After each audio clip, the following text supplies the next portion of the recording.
madaxa ururka olombikada Tokyo Yoshiro Moro oo lagu haysto hadalla uu jeediyey kuna sheegay in dumarku hadal badan yihiin marka shirarka la joogo. Yoshiro ayaa sidaas darteed uga soo horjeeda in dumarku shirarka maamulka ka soo qayb galaan.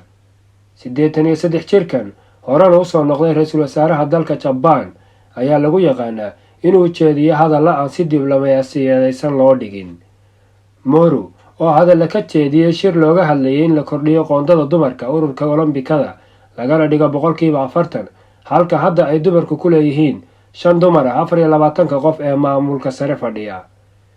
Shirarka maamulka ee dumarku ku badan yihiin waqtiga hadalka ayaa dheeraanaya. Dumarku waa tartan badan yihiin. Marka mid gacanta taagato si ay u hadasho, waxay dareemayaan kuwa kalena inay sidaas oo kale sameeyaan. Sidaasna iyagoo dhan ayaa wada hadlaya, ayuu sheegay Moro, isagoo tusaale u soo qaadanaya mar uu madax u ahaa ururka rugby-da ee Japan. Moro ayaa hadalka ku sii daray, dad ayaa idhahaya haddii dumarka la badiyo waa in sidoo kale waqtiga hadalka la xadidaa. Haddii sidaa la samayn waayana weligood hadalka ma joojinayaan, waa dhib sidani. Hadalladan ayaa dhaliyay in aad looga caroodo, waxaana loo soo jeediyey inuu iscasilo. Maanta Jimcihii oo uu hadlayay ayuu sheegay inuu raaligelin ka bixinayo hadalladaas, laakiin wuxuu diiday inuu iscasilo. Hadda waa dhinaca Liibiya. Xaaladda badda Mediterranean-ka oo 24 saacadood u dambeeyay ahayd midii ugu mashquulka badnayd. Doonyo iyo dad gaadhaya 1,000 qof oo taariibayaal ah oo la qabtay. In ka badan 1,000 qof ayaa isku dayay inay doonyo kaga baxaan Liibiya 24 saacadood u dambeeyay.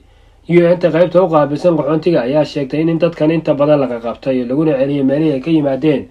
Dad gaadhaya 116 qof ayaa si kale iyagana loo soo badbaadiyay.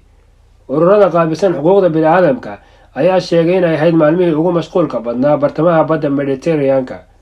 Ninka u qaabilsan madaxa sare ururka Sea-Watch ee lagu magacaabo Nick Beckman ayaa sheegay in ay ahayd maalmihii ugu mashquulka badnaa abid.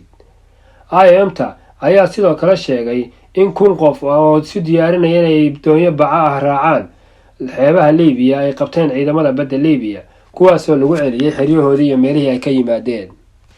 Haddana waa xagga ay Masar. Wariye ka tirsan Al Jazeera oo 4 sano xirna ayaa ugu dambeyn la sii daayay.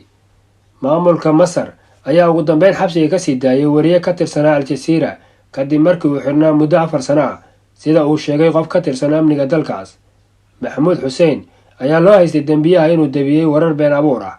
Wariyahan oo ka soo jeeday isla dalka Masar ayaa ilaa 2016 bishii Diseembar ku xirnaa dalkaas Masar isagoo aan wax dambi toos ah lagu helin. Hussein ayaa maalnimadii Khamiista laga sii daayay xabsiga sida uu sheegay qofta xogtan bixiyay. Al Jazeera ayaa dagaal ku jirtay 4 sano u dambeeyay ay ku soo deynayaan Mahmoud Hussein. Haddana waa Jarmalka. Booliiska Jarmalka ayaa shaaciyay tirada dadka garoomada Greek ka soo taariibi rabay ee ay ku qabteen baasaboorro aan sax ahayn. Booliiska Jarmalka ayaa sheegay in 10 qof ay ku qabteen baasaboorro aan sax ahayn, kuwaasoo ka soo dhoofi rabay garoomada diyaaradaha ee Greek.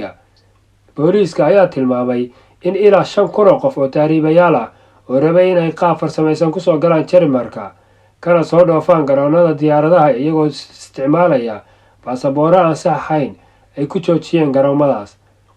2020 dad gaadhaya 5,200 qof ayaa rabay in garoomada Greek kaga soo dhoofaan baasaboorro aan sax ahayn, kuwaasoo ku soo jeeday wadamada Yurub.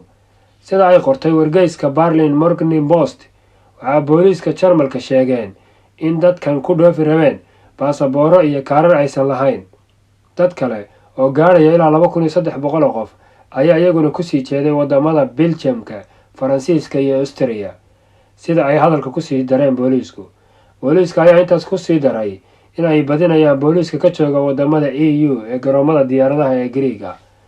Warbixin ka soo baxday hay'adaha qaramada midoobay u qaabilsan qaxoontiga iyo soo galootiga ayaa sheegay in dalka Greek ku sugan yihiin qaxoonti gaadhaya 120,000 oo qof.